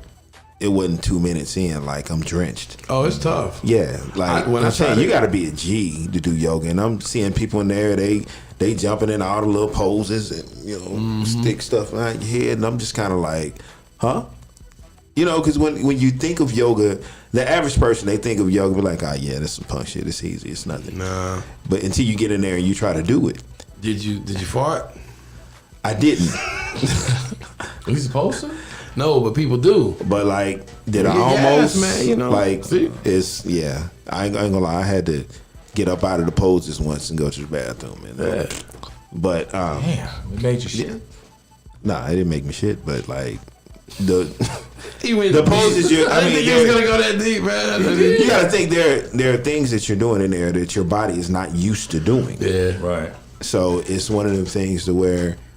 You didn't know you could do it. It's like you're talking about having power that you don't know was there. Like yoga will make you tap into some shit that you really did not know was there. And like I said, it looks easy. And granted, I'm out of shape as out of shape gets, but you realize just how out of shape you are when you go in there. When you start stretching, boy. Yeah, when you start stretching, it's different. And how old are you? 45? 45, yeah. Yeah, man. Hey, everything different after 40, man. Yeah. See, sometimes we have our minds that we had when we was in our 20s and we just jump to do everything. Right. In your 20s, you say no to nothing. Say, okay, I'll go play flag football. I'll play frisbee. We just do this shit. The scary part about jumping is the landing, bro. Hope these knees make it. Courtney Payne said you came in there on a full stomach. No, I didn't. Thank you. No, I didn't. CP Smokehouse. Man, nah. Tasha Jackson said she started last week. It definitely takes some work. I'm saying. It's just not hard. I mean, it's just not easy at all. Well, I'm gonna do like I do everything. I'm teaching myself. You don't teach yourself how to do yoga? Absolutely. Okay. He's so sincere. You see, everything in my life that you see me doing, I taught myself. Okay. I'm not saying you can't. For books, for videos. I do my best work on my. Because first of all, anybody got no 3 a.m. class. I'm out with much at 3 a.m. You see what I'm saying? My hours, my lifestyle. Yeah, I get it. I don't like being controlled on no set schedule of anything. I like to move as my spirit says move. That's what I do now, so I understand it completely. Yeah, for sure. Yeah, for sure. I was saying this last night. I was heading home. I said it will be very difficult for me, and God, please don't make me have to do this again. But to plug this into somebody's system to work to where I gotta say, excuse me, can I go to the bathroom? Oh my goodness. I'm 40-something years old. I think about that all the time. On jobs, you gotta ask to go to the bathroom. Yeah. Right. You have to ask to take a day off. I think about that. Bro, I don't think I can do that. Right. You see what I'm saying? Yeah, man. And then to fall, and I'm a natural leader. And I can't just fall into everybody's leadership. Because if they're not good leaders, man, it's just not going to never rock. That was always my problem. So I teach myself. I got into management like in my early 20s. You know what I'm saying? And albeit it was at the radio station under Terry, it was still management. And, you know, one of the things about that is you get exposed to certain things, practices and a way of doing things in leadership. You know, he would have me to read books on leadership and things of that nature. So I would kind of have, like, I know what leadership really is, right? So any opportunity as far as employment after that, I always checked out the minute I knew more about management and leadership than the person that was supposed to be the manager in that situation. And so I'm always a terrible employee if I know the management ain't shit. It's like, man, y'all, yeah, okay. Because like it's hard to follow that, you know what I mean? Right. It's and think about the employment process. You have to fill out a piece of paper with your information on it. They want you to submit your life's work. You know, submit this. This is who I am. Then they want you to sit in front of maybe a committee and people poke questions at you. To ask. I don't know, man. I think for me at this point where I am, either you want to collaborate with me on something, but as far as me sitting down, interviewing and I'm not doing it. Right. Either you want the Marc Flemon experience. Right. At this point, I'm 46. I should have accomplished enough that you know who I am and what you're getting. Right. I've seen people who know each other have to be interviewed. I had a friend of mine that was being interviewed by people he had worked with for 10 years. I said, they know you. Either they fucking want to fuck with you or they don't. Right. Why are they sending you to the line with everybody else? Right. That blew my mind. Right. Because an interview is people you don't know. So I don't know you, I have to have a process trying to figure out what I can about you. Right. If I work beside you for 10 fucking years, why you have to, either you gonna promote me or you're not. Right. And I told them, I said, they're trying to fuck you, man. They to send you through that, I've had people create jobs for me. Yeah. You know what I'm saying? Yeah. But to go through that, Right. at this, I can't do it. Yeah, man. But I'm not speaking down to anybody who has to go through. That's Right. life, the world we live in. Right. But I'm saying that's what goes through my mind. Right. That's why I can't do it. Right. Right. Unless, God forbid, I fall down, I have to. Yeah. But it's gonna hurt on the inside. For sure. It's gonna for hurt sure. my soul. Yeah, I mean, I think It's I think any true entrepreneur would agree with you there, man. That having a punch a time clock is like a death sentence every day. Ooh. You know what I'm saying? Like every day, man. But you wake up now. It's like, yeah. Not that I don't have my day planned, but I'm in control of my day, so I can be relaxed in the execution. You know what I'm saying, of that day, because I dictate how it goes. Like as soon as we leave here, I'm going to Woos. Go to Woos Wednesday. I'm gonna tell you something else too. I like that transition. I watched The Godfather of Harlem. That is a great show. I watched that shit. Yeah. And I have a new appreciation. And I watched Superfly. And I know that people, what do they do to each other? They do have a lot to do with each other. I'm gonna have to watch them both now. Okay. There's parts in both movies that gave me clarity about the pimp game and the drug game. And I used to always look down on both. I said, this motherfucker, we're promoting these people who are degrading women, destroying families. We're promoting people who are injecting this poison to communities. But when you go back and watch it, think about the time periods. Think about the black male journey, the black woman's journey. There were no opportunities for you to amass any type of wealth or money or anything to get out of the projects or the slums or wherever you were. There were no jobs. There was no white corporation that comes in and pay a black man enough money to be a boss or to be anything else. Yep. So that was literally the best path to entrepreneurship, to wealth, because you had enough money to create businesses. That was And that's the why they foundation. did that, though. Think about it, Right. man. That's how. But I never saw it that way until I Right. watched it. And I was like, oh, he got cleaners now, he got this, he got a barbershop. They're owning shit through that. Right. And so it gave me a different perspective of that. Makes sense. That I won't judge it the way I used to judge it. Right. Because then I still think about the black man's journey today. Although there's more opportunities, whatever, there's so many cultural barriers that prevent, depending on how you come out of the tunnel and what's around you, that formulates the way you think and the way you move in the world at a time. Right. So sometimes that's the best thing that a person knows in that moment of where they are, to be something. Yeah. And the good ones, the ones like the Sean Carters and the Jeezys of the world, they have a brain to figure out something else. They can get out of that and do something good with it. Right. But it just gave me a different appreciation because I'm 46 and I know how much, just as a human being, you don't want to feel subjugated to oppression and that you can't do shit. Like you want a way to do shit. Like the things that we did with ICE and all this shit, I didn't like all that twerk and all that shit, how it started. That wasn't me. Right. You know what I'm saying? But I like the fact that I'm able to create and transform and to elevate any direction I want to going forward. Right. So although we start a certain way, Right.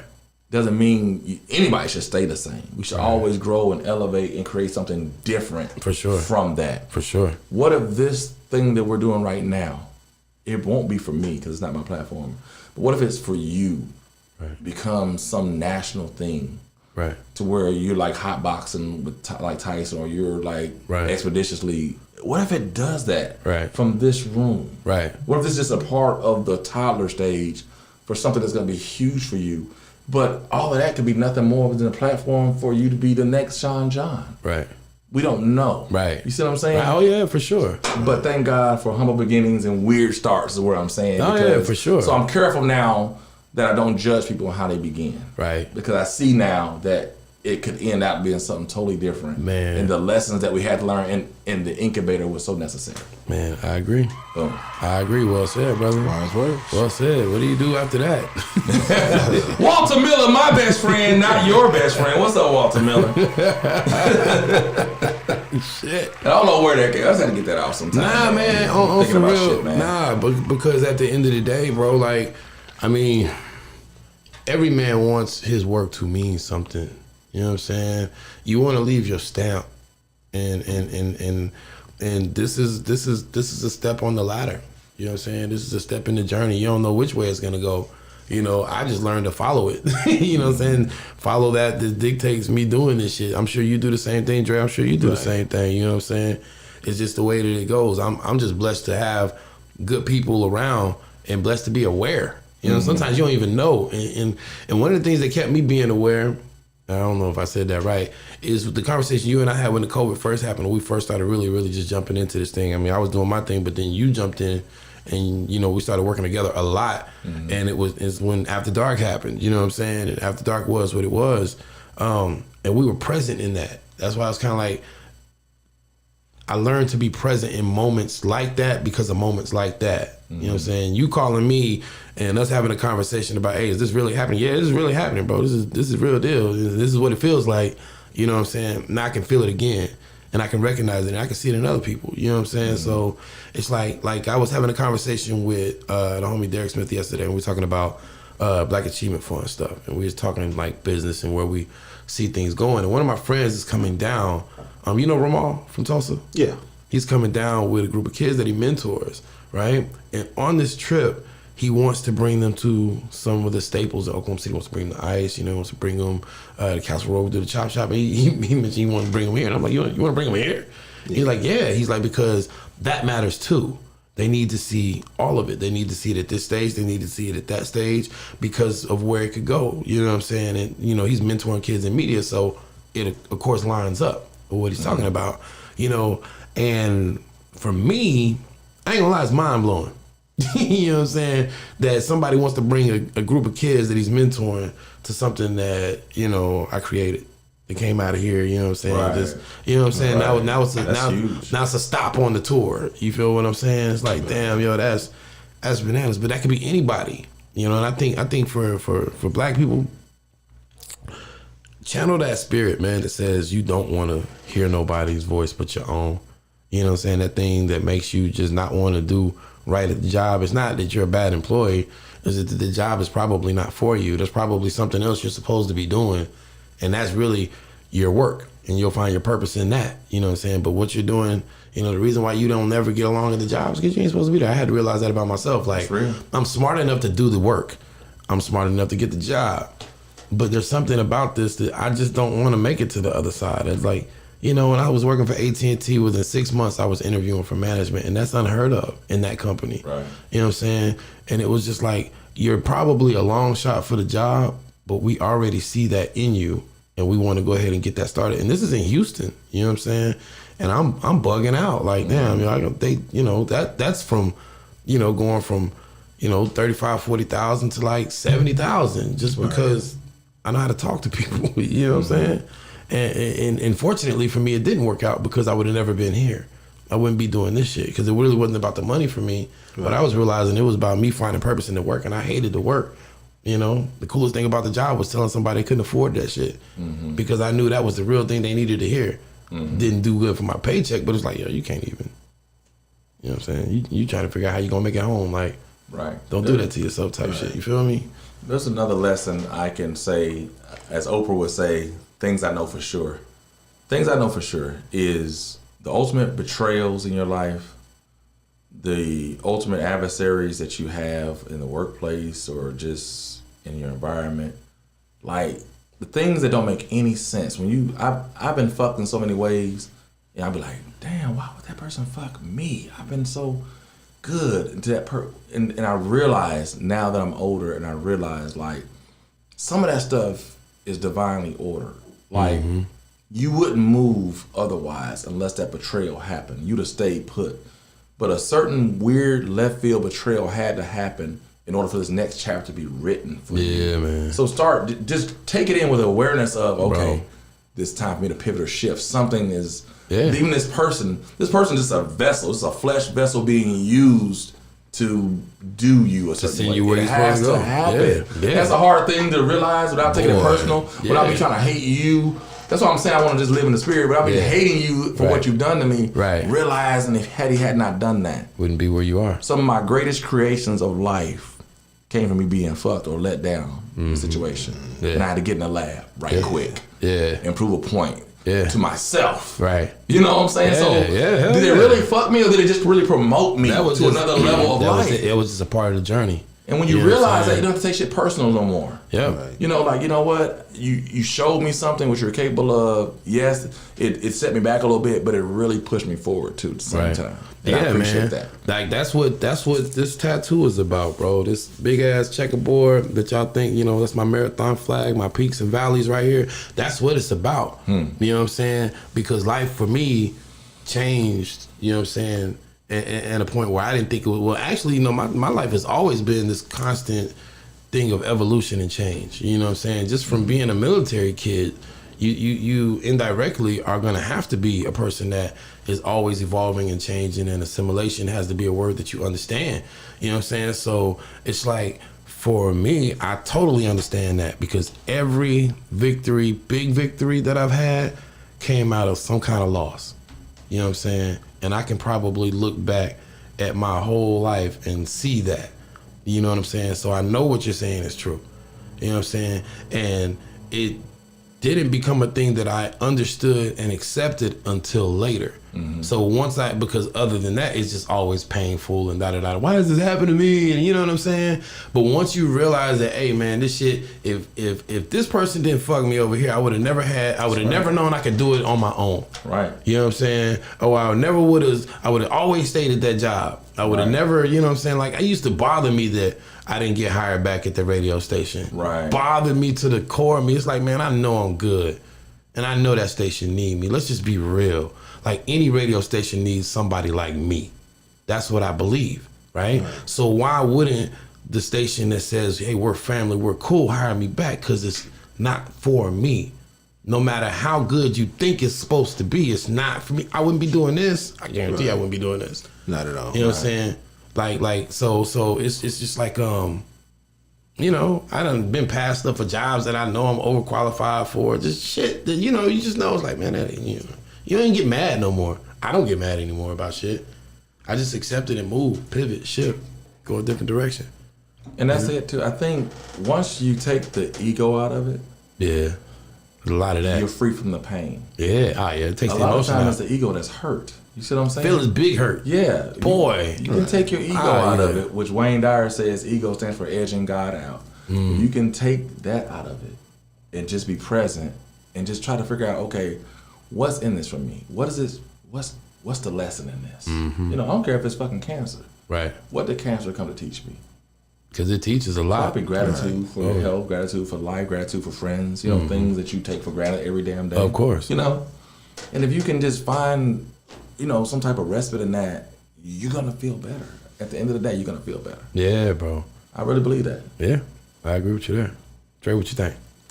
I'm just sitting up here absorbing. Yeah. Nah, real shit. Like, when I sit here and I listen to y'all, like, you know, I take a lot of shit in and I internalize it and I apply it to my life, you know, just the shit that you just said about the radio station.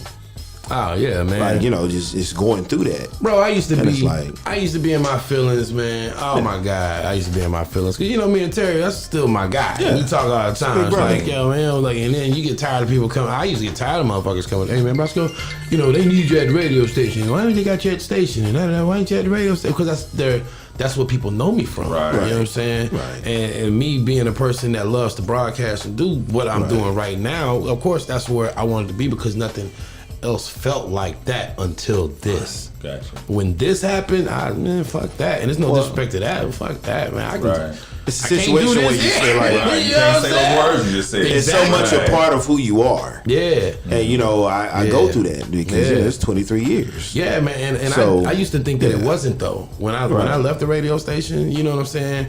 It was one of them things, like, I didn't realize I left the dream job that I always wanted, that I never knew I wanted till I had it. Right. You know what I'm saying? So then it's like when you get put on the bench, you start seeing other people do their thing. You're not jealous of those people. You become envious of not being in the game. So it don't matter who's in there. You just want to be in the game, especially when you know you're good, right? So then it becomes a thing, well, maybe that's not what I'm supposed to do. Maybe I'm supposed to do something different. So then you go try to do something else. You know what I'm saying? I would be at my job giving whole fucking radio shows and shit, not selling a motherfucking thing, but you tied up with me for 2 hours. And after that, I done made a whole $17 or some shit. You know what I'm saying? Realizing that, I ain't supposed to be in no job. I'm supposed to be doing something else. Right. I got to be creative. I got to get that out. You know what I'm saying? So, I love being in control. It's dope. Super dope. Super dope. Let's get out of here, man. We out of here? Yeah. Unless you got something you want to talk about. Nah, man. I done ran my mouth too much. Shout out to Charles Hopgood, who was watching on the Ice Event Center page. Yes, sir, Speed. Except my boy Walter Miller was on here. I had to give shout outs, man. People gotta give him take the time to check us out. Check us out. I'm gonna get cool while you do that. I'm my class. Yeah, but I can't always see them all. See, the only thing about whatever this thing is that we use, it doesn't let me see everything. So once someone says something, if it's gone, I can't. Like right now, it gives me 5 comments at a time. I don't see anything else. You don't see nothing else? I don't see nothing else. I can't go back and scroll back. So oh wow. I'll go back and check out comments while I'm in the carpool line. Thank you for everybody who watched us, who commented. We don't always catch it all in the natural, but I'll come back to it. It's my promise to you. Brasco puts it on 5 different pages. I don't know. Yeah, what I'm gonna do? Talking on other pages, what I'm gonna do is I'm gonna give y'all this same link that I got, so y'all see what I see, because I see everything from all these different pages. So that'll help me to be able to because I know that's for the both of y'all. Yeah, I have to. I'm really big on engagement of those who take the time out to watch, and I want to acknowledge. Or what I can do is I need to put the TV back up, the monitor, and then everything will be there. That'll be easier. Then you ain't got to put nothing on your phone. Yeah, because I know people are having some really good conversations. They're following up on things that we're saying, so I want to go back and be able to acknowledge that. Yeah, that's what it do. See, I got fresh on y'all. Yeah, I like your glasses, man. Those fit your little Hollywood peanut head. Yeah, whatever. Is that what they call you, peanut? Yeah, whatever, man. Listen, I was hanging out with my daughters, man, and your daughters keep you young, they keep you fresh. So we was hanging out in the Plaza District, man, and my daughters like to they're a lot like me. They're into fashion, sneakers, you know what I'm saying, and eating. So we was grubbing, and spent some money and had some good food. Bought some sunglasses. Bought some patches too. I got a jacket I'm working on, man. You gonna build you one up? Yeah. Denim? Yeah. Denim's always fresh, man. Yeah, hell yeah, man. So I grew up, the white boys did it. The Slayers and the White Snakes jackets and shit. Yeah, man. One I first saw doing it was white boys. Yeah, hell yeah, man. You get your denim vest, you rip the sleeves off, Dre. Yeah, it's probably not much. Make the guitar noise. Ding, ding. I don't think that would work for me. Dre is a hoodie guy. He is. What are you doing? He's a hoodie guy. It's comfortable. Yeah, he likes it's comfortable. Now that I'm not in the capacity where I have to dress different. Like we're having this conversation earlier. Like I'm comfortable in a hoodie and some sweats now. All day. And ladies, he get on the gray sweats. He do got on gray sweats. One of the greatest tonight before tonight. You see, look at him. Oh, he ain't denied it. Big drizzle. And I ain't gonna change. I didn't put him on for that reason, but So Keisha Field Hampton says she's enjoyed the show. Thank you so much for watching. For sure, Keisha man. Fields Hampton. So you got dope poetry tonight. What time does that start? Dope Poetry starts at 7:30, but it normally starts at 8:05 when Okay. people sign up on the list. Okay. I just want to warn people that we're very strict on the 11 o'clock closing. Yes, thank you. So please show up to things on time. Adjust to the rules that we're subjected to. We've always been an early start venue, so our stuff hadn't changed much, but people's attitudes about coming early needs to change. Yeah, right. If you're going to enjoy the fullness of what we have to offer. For sure. Same with live music Thursday. We start at 8 o'clock. Okay. I watched most come in 9:15, 9:30. That's please show respect to the artists that are coming to perform for you, they would love to have a crowd early. Early, man. We get all the crowd, you just get to the fun early. Be killing, and people don't be there till later on. And hey, I hate that. You get to the fun faster if you come early. Yeah, because it's always a good show. It's always gonna be a good show, man. You know, I agree with that.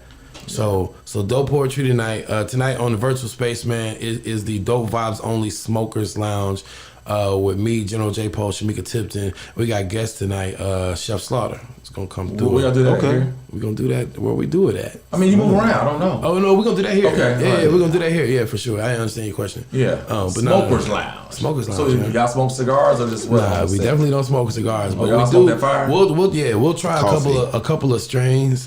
Talk about it, see what it do, and pop culture and play some music and kick it. So they gave you the eyes for the Gray Sweats comment, Chappelle. She gave him the eyes. Who gave the eyes? Yeah, gave you the eyes. He said who? KG. He said who? You want to know? Yeah, I want to know. Yeah. It can be a smile or a frown. Is that a smile or a frown? Certain people give eyes. Is I'm that gonna a change smile or a frown? Hey, that's my friend. You got some friends, man. That's my friend. My friend too. Yeah. That's actually my friend too. Man. Nah, that's the homie. But eyes on you, man. She good people. She good people. Are eyes trouble? It can be. Eyes can be. Eyes trouble in my house. It can be. I can't get eyes. You can't get eyes. I can't get eyes. I can get eyes. eyes? I'm gonna tell you, since I'm a designer, I went and made the eyes like into a JPEG file, a bigger file, to where they're really big. You know what I'm saying? So like if somebody do something really, it's like bam, the big. You know how the cartoon Wile E. Coyote shit pop up big?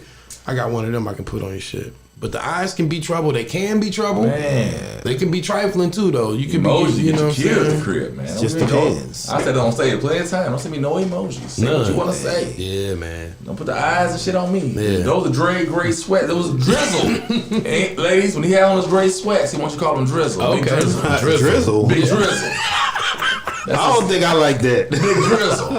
I don't think I like That's the that. name of the Gray Sweat song. Hey, what's up, Big Drizzle? You killing me. I see you, Big Drizzle. You killing me. It's a little boom, boom, boom. You are killing me. You don't like the Big Drizzle? Nah. Man, I'm all right. I ain't taking swag away. I'm trying to help you, brother. Hey, that's not swag. That is swag. Hey, If I run up on a I'm girl the and tell her my ambassador of name swag, is... not you. Huh? I'm the ambassador of fresh and the prime minister of swag. That's somebody texting you right now. No, that is swag. Yeah, bro. He's trying to help you out. Stop.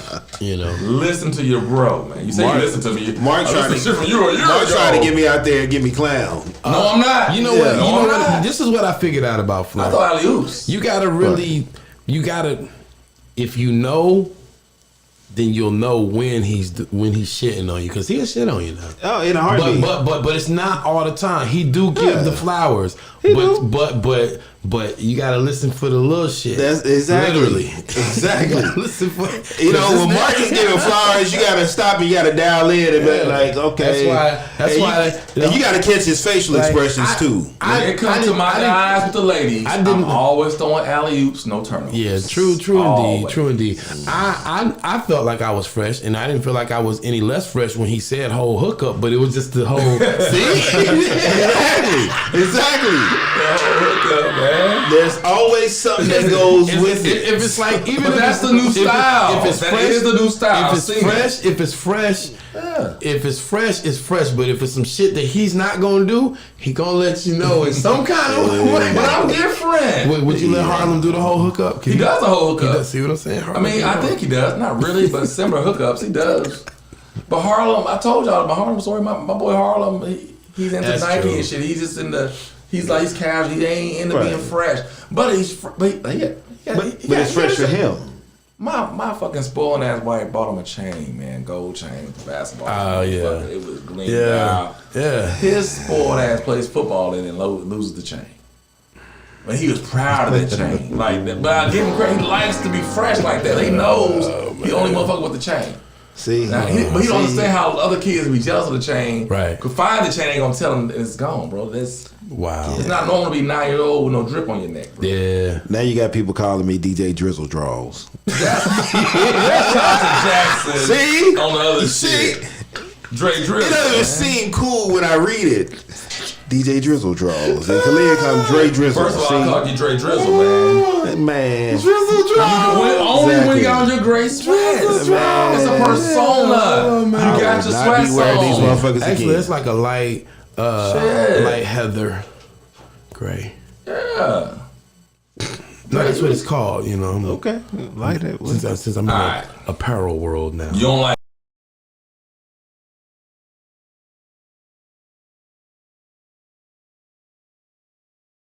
Yeah. Oh, yeah. It's time to go. You know what I'm talking You got that call, It ain't even that call. It's just really I'm hungry. I ain't gonna lie. You hungry, man? Hell yeah. And we've been on for we there. Yeah. All right, we out of here, y'all. Okay. No more drizzle. I tried. See how you start shit. I was fucking with you just because you don't like my shit, man. I think drizzle was cool, man. Me too. I thought it was cool. It's dripping. Yeah, it's cool for y'all. Now when Drake come out, we don't. With his stress, I'm Drake Drizzle. Oh, this is dope. Oh, remember, I want the drizzle back. Yeah. No, you ain't get the drizzle back. The drizzle back. You can use somebody that in the bedroom. You want the drizzle, or you want the drizzle? See what I'm saying? Drake Drizzle, man. You can have it, man. You can start tomorrow with the drizzle. You don't get it today. Only with the gray sweats. It don't count otherwise. He gonna wear them. He gonna buy. I had to argue with somebody. I had on some gray sweats. 3 different shades of gray sweats. There's a difference between a dick print and a dick bulge. True. True. It's not the same thing, ladies. If a man has any type of package, he's gonna have a bulge no matter what the fuck he got on. There you go. But the print, when you see the actual shape of a motherfucker's dick, there's a difference. So don't get them confused. All right. You see what I'm saying? Yeah. Gotcha. Difference between bulge and print. I agree. That's all I'm gonna say. I agree. And I'm done with that. In the crotchal region. And I'm out. To argue. No one's ever seen my motherfucking print. You gonna see a bulge because the brother's decent. That's the You know what I'm saying? It ain't porn. I'm out, man. That be the shit you do back in the Gap, man. Like when the chick come through, you put on your little hoop shorts with no drawers and shit. You know, I just want to play a little, you know, sit on. If a woman got a fat With cast the or a blockbuster. big breast, I don't care what they put on, you're gonna see You gonna see them. the bulge That's what of your I'm- breast, but I don't see the print of your nipples. I don't It's need different. to see. Yeah. That's what I'm saying. Yeah. No, I'm with you, bro. Goddamn. I'm with you. I'm with you. So guys can wear gray sweats. That don't mean you're gonna see a dick print. Exactly. Stop lusting, women. When Stop. did this become a thing? Because, you know, we've been wearing gray sweatpants forever. I was late to the party. I had no idea. But then all of a sudden, it was like about 4 years Social ago, media all of a brought the shit sudden, out. Yeah. gray 2 years ago. sweatpants. Like, I've been wearing this shit all my life. What are you talking about? That's why I ain't worried about it. Yeah. Back in the day, you couldn't have no regular. The gray sweatpants I grew up wearing had Army on the front and shit because they're some hand-me-down shit. You know what I'm saying? Yo, we out of here, man. We're going to We out.